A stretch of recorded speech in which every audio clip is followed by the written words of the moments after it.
네, 우리 새해가 밝았습니다. 우리 옆에 분에게 한번 우리 축복하면서 인사합시다.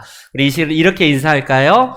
올 한해는 말씀 앞에 다시 섭시다라고요. 같이 함께 인사합니다.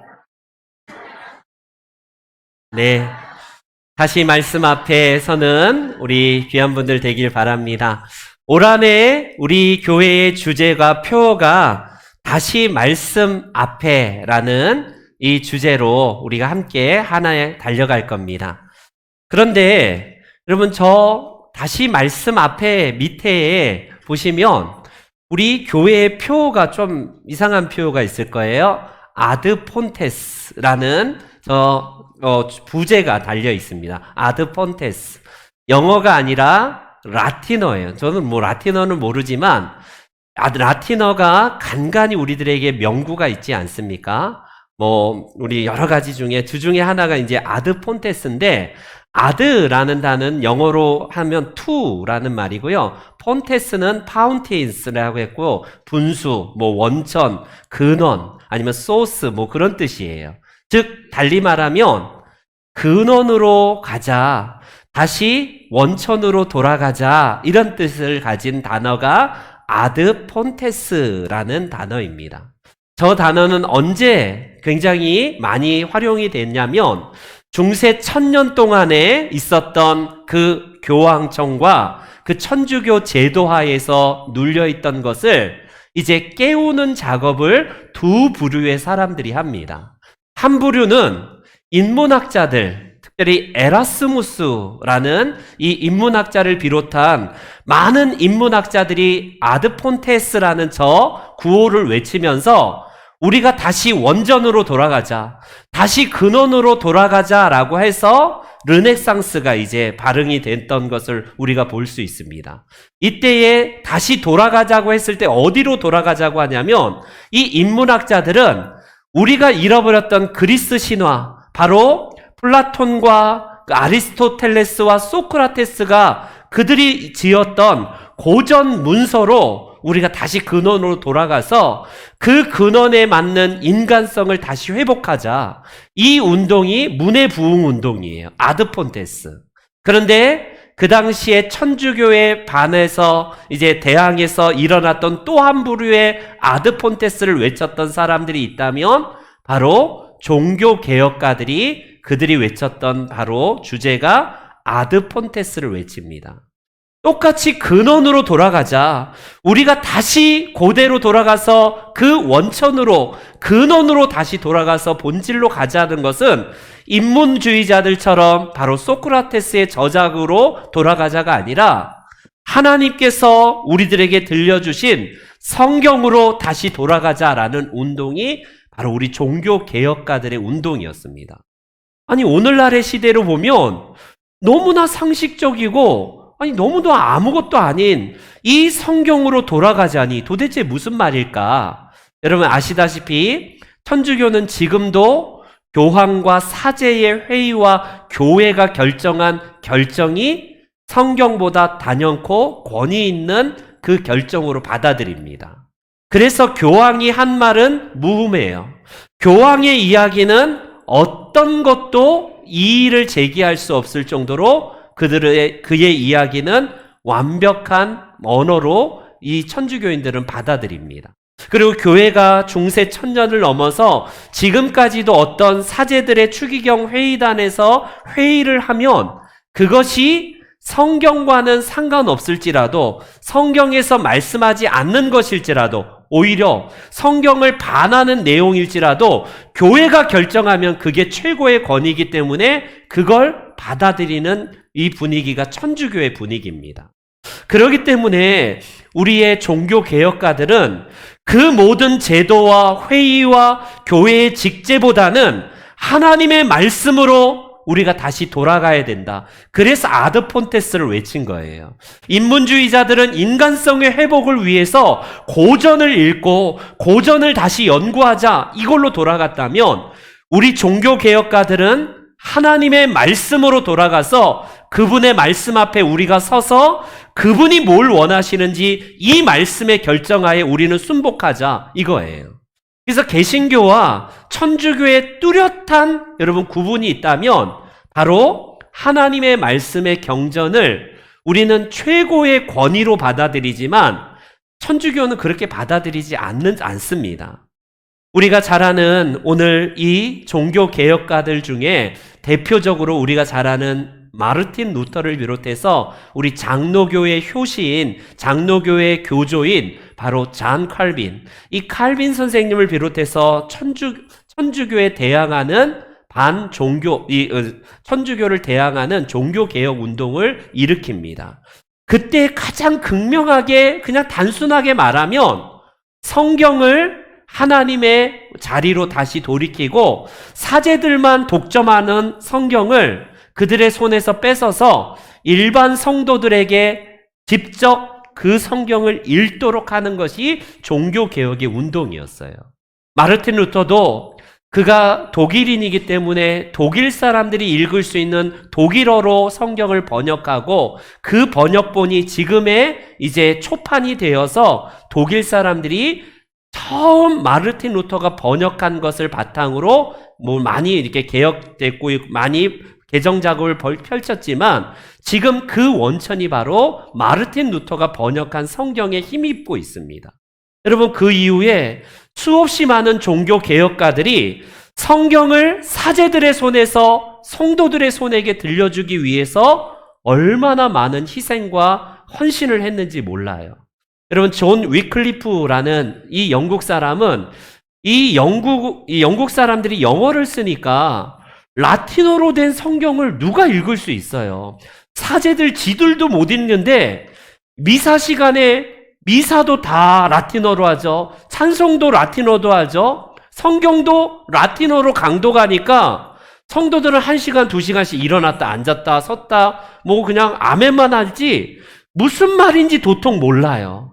그래서 종교개혁가들은 이건 아니다. 이거는 우리들이 모두 다 볼 수 있는 성경으로 번역하자 해서 번역 운동을 펼치다가 잡혀서 화형에 처합니다. 말씀드렸듯이 존 위클리프라는 사람은 영어로 성경을 번역하다가 그가 결국에는 물론 죽습니다. 죽는데 이 사람의 무덤을 파헤쳐서 부관 참시해서요 화형을 시켜버려요. 그 정도로 성경을 번역하는 게 무슨 그렇게 큰 죄가 있을까? 여러분, 중세 1000년 동안 아시다시피 라틴어 예배를 드리고 라틴어로 성경을 읽어야 되는데 사제들만 독점하고 있습니다. 그걸 종교개혁가들이 성도들의 평신도들의 손에 들려준 운동이 종교개혁의 시작이에요. 그래서 아드폰테스는 말씀으로 돌아가자, 이 하나님의 원천인 이 본질로 돌아가자라는 운동이었습니다. 여러분, 천주교가 라틴어 미사를 이제 다 자국어로 드리게 한 지 60여 년이 안 된다는 거 혹시 아십니까? 세계 천주교인들은요, 천주교인이 되면 미사에 참석할 때에 알아듣지도 못한 라틴어로 설교를 들어야 되고 성경을 라틴어로 사제들의 그 소리를 통해서 들어야 됩니다. 앉아서 여러분 1950년대에 드디어 이 교황이 반포를 하는데 더 이상 이제 1965년도에 교황 바오로 6세가 모든 세계의 자국어로 이제부터는 미사를 드릴 것을 명했기 때문에 1965년도 이후부터 여러분 우리 한국도 라틴어 미사가 아니라 한국 언어로 한국말로 된 성경을 듣게 되고 강독을 듣게 된 게 이게 얼마 안 돼요. 채 60년도 안 된 이 정도의 기간 동안 오랜 세월 동안 천주교는 라틴어 성경만 고집했습니다. 그런데 이거를 모든 성도들에게 다 들려주었던 헌신이 우리 종교개혁가들의 헌신이었어요. 우리나라는 어땠을까요? 우리나라의 성경 번역의 이 역사는 참 독특합니다. 너무너무 하나님의 은혜예요. 대부분이 선교사님들이 선교지에 가서 그 나라의 말을 이제 습득하고 다 알고 나서 나중에 수년 후에 아니면 수십 년 후에 성경을 번역하는 게 일반적인 선교 역사인데 우리나라는 선교사님들이 이미 한글어로 된 성경을 가지고 이 땅에 들어왔다는 사실 아십니까? 만주에서 스코틀랜드 선교사인 우리 존 로스와 맥킨타이어 선교사님은 한국 사람을 만나는데 그때 누굴 만나냐면 백홍준과 서상륜을 만나요. 그들이 한국어로 이제 신앙을 가지고 있기 때문에 같이 성경을 번역하는 작업을 하는데 그때 누가복음을 한글로 번역을 해갖고 이들이 한국 땅에 들어와요. 일본의 이수정은요, 유학 중에 있다가 그가 신앙을 받아들이고 마가복음을 한글로 번역한 그걸 가지고 선교사님들이 들어옵니다. 아주 세계사에서 유래를 찾아볼 수 없는 독특한 하나님의 은혜인데 이게 바로 종교개혁의 후예인 우리 개신교는 성경을 자국어로 그리고 모든 성도들에게 다 돌려주는 작업을 가장 먼저 합니다. 여러분, 우리가 잘 알듯이 우리 하나님의 말씀은 평신도나 이 무슨 차별이 없이 누구나 다 손에 들려지고 읽을 수 있도록 하는 게 우리 선교사님들의 업적이에요.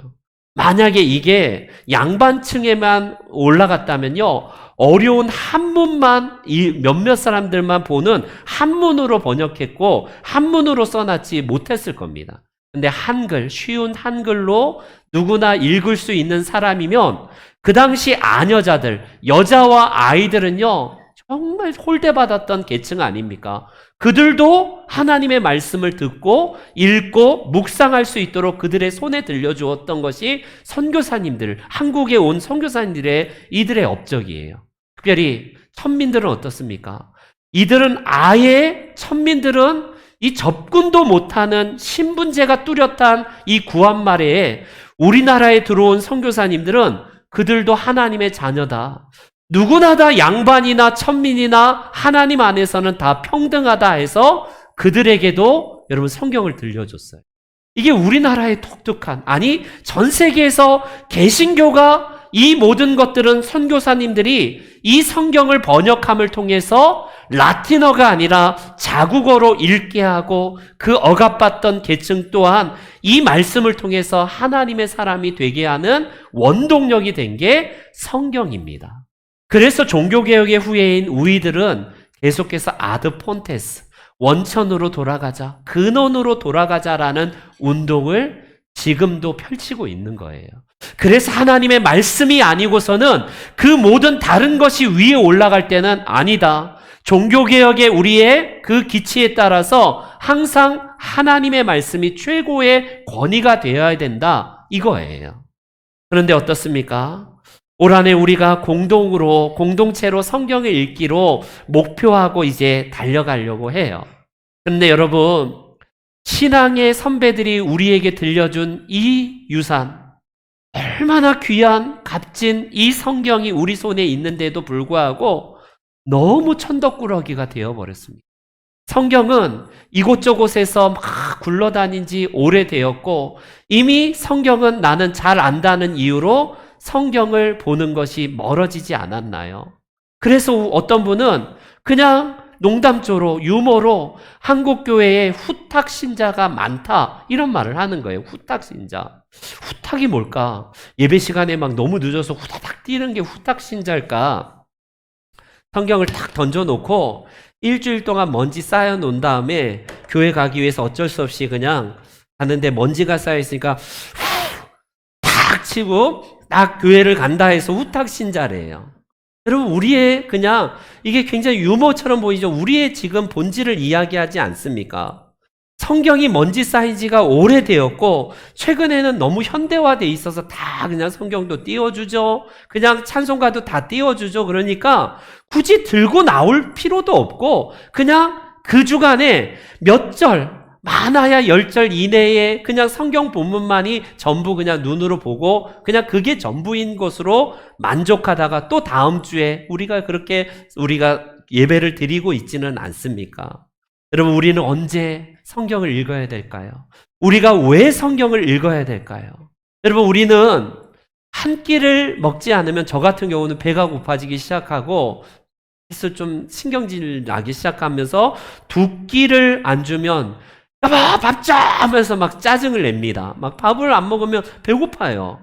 단박에 우리의 육신은 배가 고픈 거를 어떻게 그렇게 막 이게 아는지 금방 알지 않습니까? 목이 마르면 당연히 물을 마시는 것이 우리의 육신적인 본능이고 그게 우리의 반응이에요. 그런데 우리의 영혼은 어떻습니까? 우리의 영혼이 있다면 하나님께서는 영혼의 양식인 하나님의 말씀을 통해서 우리 안에 먹어야 되는데 그걸 먹지 않는 채 허기진 채 영적으로 목마른 채 우리가 살고 있다는 거예요. 아무런 감각이 없죠? 1년 내내 성경을 멀리하고 한 구절도 읽거나 묵상한 적이 없는 사람도 아무런 감각이 없을 거예요. 그런데 감각이 없는 게 아니라 영혼이 무디어져서 깨닫지 못할 뿐이지 여러분 영혼의 신호가 얼마나 많이 우리에게 다가옵니까? 모든 사건들에 있어서 여러분들 우리에게 있어서 짜증이 나고 화가 나고 예를 들어서 예민한 반응을 보이고 우리가 걱정하고 근심하는 게 왜 이렇게 많을까요? 하나님은 염려하지 말라고 하시잖아요. 내가 너와 함께 있겠다. 너는 두려워하지 말라. 그 하나님의 약속의 말씀보다는 단번에 무슨 일이 생기면 불안하고 두렵고 떨리고 짜증나고 화가 나기 시작하고 매 사건마다 우리가 반응하는 게 영혼의 아사 직전인 그런 반응들이 나타나는 거예요. 하나님의 말씀으로 충만한 상태가 아니라 우리의 영혼의 핍절한 상태에서 드러나는 것은요. 늘 근심 걱정, 늘 허전하고 짜증나고 스트레스가 가득할 때마다 불안하고 염려하는 거. 이게 영혼이 보내는 신호인데도 불구하고 우리가 모를 뿐이지 영혼이 지금 아사 직전이라는 겁니다. 아니, 아사 되었을지도 모르겠어요.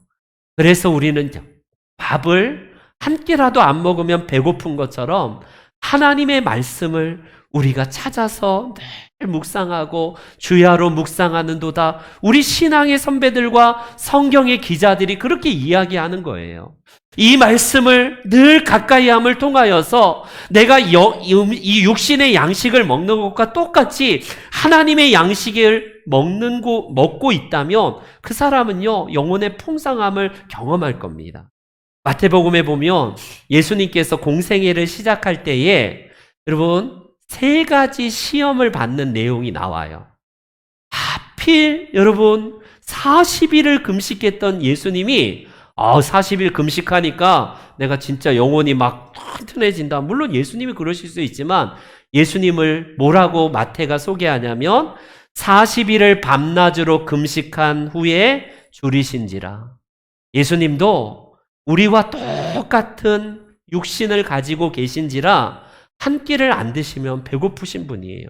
하루 3일, 4일이 아니라 무려 40일을 금식했을 때에 마태는 예수님이 배고팠다라고 말씀을 하고 계십니다. 여러분, 우리의 영혼은 배고픔에 대한 부분들에 대해서 금식을 함을 통해서 대체할 수는 없습니다.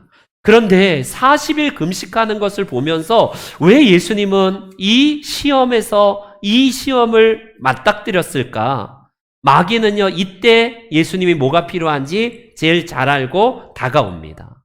저도 40일이 아니라 한 3일 금식은 몇 번 해봤는데, 한 3끼 정도 굶으니까 힘이 빠지기 시작하고, 무릎이 덜덜 떨리기 시작하고, 맛있는 음식이 막 눈앞에 왔다 갔다 하고 국밥 좀 먹어봤으면 짜장면 좀 먹어봤으면 시간을 재기 시작하면서 빨리 3일이 언제 가나 이거 이렇게 하고 있다니까요. 한 이틀 지나니까 막 성령이 충만해질 줄 알았는데 금식기도 하면 할수록 더 배가 고프고 3일 이후에 7일 정도 고비가 있다고 하더라고요. 금식하시는 분들 말씀 들어보면. 그런데 저 같은 경우는 못 견디겠더라고요. 그래서 시간이 딱 되면 언제 금식했냐는 줄 막 국밥지로 달려가서 허겁지겁 막 국밥을 들이킨 적이 한두 번이 아닌 것 같아요. 여러분, 예수님도 분명히 육신을 가지신지라 배고프셨어요. 그분은 줄이셨다라고 오늘 본문에 이야기를 하고 있는데 이때에 마귀가 정확하게 타이밍을 맞추어서 찾아와서 뭐라고 시험하는지 보십시오. 네가 만일 하나님의 아들이거든 명하여 이 돌들로 떡덩이로 만들라. 얼마나 솔깃한 제안입니까? 지금 예수님은 배고픔의 상태인지라 지금 사단의 그 말이 너무나 감언이설처럼 들려왔을 거예요. 우리 원문에 보면 이게 우리가 그 떡, 우리 표현으로는 떡으로 번역했지만 쉽게 말하면 밥이에요. 떡입니다. 떡. 이게 아니 빵입니다. 쉽게 말하면 이 빵의 문제, 이 밥의 문제가 인류에게 얼마나 우리 유혹의 대상인지 마귀는 너무나 잘 알고 있어요.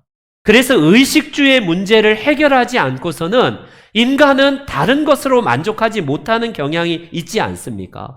그래서 마귀는 이걸 잘 알고 예수님께 도전하는 거예요. 인생의 첫 번째 근원이 뭐냐? 사람들이 배고파하고 먹고 살겠다고 하는 게 다 먹는 문제 아니더냐? 예수님께 출제를 내는 게 이거예요. 사람들에게 가장 산호하는 그 주제는 다른 것이 아니라 떡의 문제다. 이 떡의 문제를 해결하지 않고서는 군중들이 당신을 환호하지 않을 것이다. 하나님 나라를 선포하는데도 무리가 없으려면 먼저 배불리 먹는 문제를 해결해야 된다. 쉽게 말하면 먹는 문제를 가지고 예수님께 도전하는 겁니다. 이 도전은 예수님뿐만 아니라 오늘 우리도 동일하게 받고 있어요. 근데 예수님께서 말씀하신 답을 보십시오.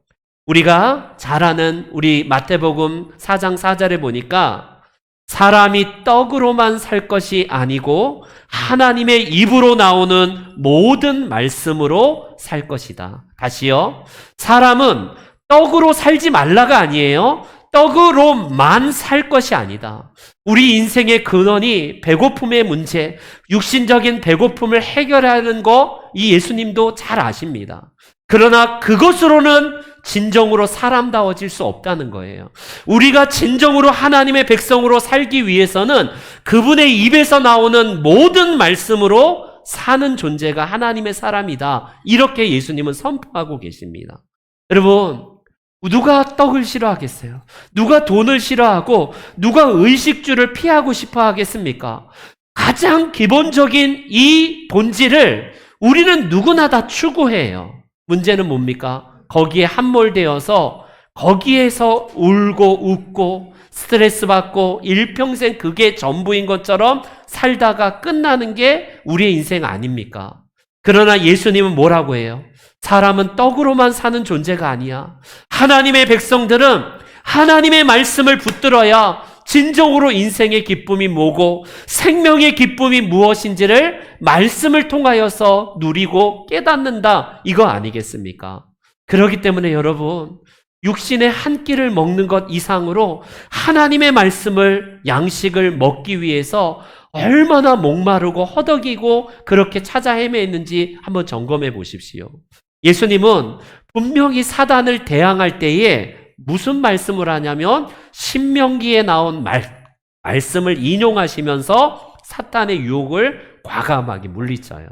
예수님은 갑자기 30살에 아무런 준비도 하지도 않고 성경도 한 번도 보지도 않고 그냥 회당에서 아무런 것도 하지도 않고 성경을 뚝 던져놓다가 30살에 어느 날 갑자기 내가 하나님의 아들이니까 내가 한번 하나님 아들 한번 해볼까? 해갖고 사단 앞에 선 게 아니에요. 여러분, 예수님은 12살 때 보니까 잘 알다시피 우리 예수님이 부모와 함께 올라가서 회당에서도 우리 서기관들과 대화하는 내용도 나옵니다. 예수님의 가정 배경이 어땠는지를 잘 알 수 있는 대목인데, 물론 유대인들은 모든 가정에서 십계명과 이 토라 교육을 통해서 자녀들에게 계속 하나님의 말씀을 가르치고 양육하는 게 보편적인 거예요. 예수님도 마찬가지입니다. 예수님은 하나님의 아들이시기 때문에 굳이 성경을 가까이 하지 않아도 되실 분이지만 그분은 어릴 적부터 하나님의 말씀을 펴서 읽고 묵상하고 그 말씀대로 살기 위해서 마음에 받아들이신 분이 우리 예수님이세요. 그렇기 때문에 우리의 신앙의 근거가 하나님의 말씀이 되어야 됩니다. 세상의 유혹 앞에 쉽게 넘어가는 이유가 왜 그럴까요? 나는 원래 천성이 약하고 원래 그래서 그래요. 아닙니다. 말씀이 없기 때문에 그래요. 우리 안에 말씀으로 채워지는 것이 없기 때문에 세상 사람과 똑같은 거예요. 단지 교회만 다닐 뿐이지 결정적인 문제 앞에서 예수님처럼 말씀으로 가득한 사람들은요, 대항하고 말씀으로 유혹을 물리치지만 말씀이 없기 때문에 넘어지는 거예요. 쉽게 타협하고 세상과 그렇게 닮아있는 종교인이 돼버리는 겁니다. 여러분, 아드폰테스 다시 강조합니다. 아드폰테스는 말씀의 바탕 위에 서는 신앙을 말해요. 다시 본질로, 다시 성경으로 돌아가자라는 이 종교개혁가들의 이 모토처럼요, 오늘 안에 우리가 그렇게 달려가는 겁니다. 목사가 되었으면 성경을 잘 알겠지. 신앙이 아주 그냥 커지겠지. 여러분, 이거는 말도 안 되는 소리예요. 목사도 희미해지고, 목사도 하나님 말씀을 멀리하면 평신도 이상으로 타락한 존재가 돼버린 너무나 연약한 사람입니다. 우리가 교회 직분을 맡았다고 해서 자동적으로 우리 권사님 되면 신앙이 잘하는구나, 장로님 되면 신앙이 더 커지는구나, 그런 거 없어요. 우리의 신앙의 근거는 종교개혁가들이 말했듯이 말씀으로 돌아가기 전에는 요원합니다. 그건 불가능한 거예요. 그렇기 때문에 우리가 하나님 말씀으로 올 한해 같이 공동체로 함께 달려가야겠다, 이 목표로 함께 서는 겁니다. 특별히 오늘은 사모님들이 1년 동안을 성경 통독학교를 통해서 우리 미드몰에서 1시부터 누구나 다 오셔서 여러분 차 드시는 것도 괜찮고 뭐 개인적으로 성경을 읽겠다 하면 상관없습니다. 그런데 함께 공동체로 모여서 우리가 함께 성경을 1년 동안 한번 일독을 쭉 해나가는 과정을 통해서 우리가 성경 읽는 습관을 들일 거예요. 그리고 가정으로 돌아가서는 여러분 가급적 혼자 읽으시는 분도 있겠지만 가정의 식구들과 시간을 정해서 꼭 성경을 읽어주세요. 부부는 부부끼리, 아니면 자녀들이 있는 가정은 자녀들과 함께 정말 서로 규약을 맺어서 여러분 같이 성경을 읽는, 하루에 20분 내지 30분만 우리가 같이 투자하여서 밥을 먹고 아이들 학원을 보내는 것은 열정적이지만 함께 성경을 읽자라는 것을 부모가, 우리 예수님의 가정이 그렇게 하셨듯이 우리도 그렇게 하는 운동을 펼치려고 합니다. 이것에서는 주일학교도 예외가 되지 않아요. 누구나 다 함께 우리가 올 한해 공동체 안에서 성경을 읽고, 특별히 한 주에 최소한 그날 그 주간의 본문 중에 한 본문을 택해서 우리 주보의 사면에 있는 가정예배지에서 함께 가정예배를 드리는 것이고, 오면에 나오는 우리 특별히 이 성경 복습하면서 성경 일독 문제를 함께 풀면 훨씬 더 도움이 될 것입니다. 이제 말씀의 결론을 맺을게요. 오늘 우리는요, 성경을 오늘날 우리가 우리 신앙의 유산으로 우리 손에 들려줬습니다. 우리 손에 들려지기까지 얼마나 많은 분들의 수고와 헌신이 있었는지 몰라요. 말씀드렸듯이 성경을 사제들의 전유물에서 손에서 뺏어서 일반 평신도들 누구나 다 성경을 읽을 수 있도록 신앙의 선배들이 얼마나 노력했습니까? 화형을 당하기도 하고 엄청난 고문을 당하기도 하면서도 말씀이 교회보다 우선이다. 어떤 종교회의보다 하나님의 말씀이 최고의 권위다라는 것을 붙드는 것이 우리의 믿음이어야 됩니다. 바라기는 저와 여러분들이 성경을 읽기 위해서 몇 가지 좀 방안을 말씀드리길 원하는데, 제가 청년 시절이나 학생 시절에 무슨 말씀을 많이 들었냐면, 궁금하거나 성경이 이성적으로 이해가 되지 않는 부분을 물어보면 다 나중에 알게 돼. 덮어놓고 믿어. 뭘 그렇게 의심이 많아서, 하나님이 말씀하시는데 덮어놓고 믿어. 이게 어른들의 반응이었습니다. 교회 신앙의 선배들의 반응이었어요. 지금은 이해 안 되는 부분 나중에 보면 다 아니까 덮어놓고 무조건 믿어, 이렇습니다. 여러분, 덮어놓고 믿으시면 안 돼요. 펴놓고 믿으십시오.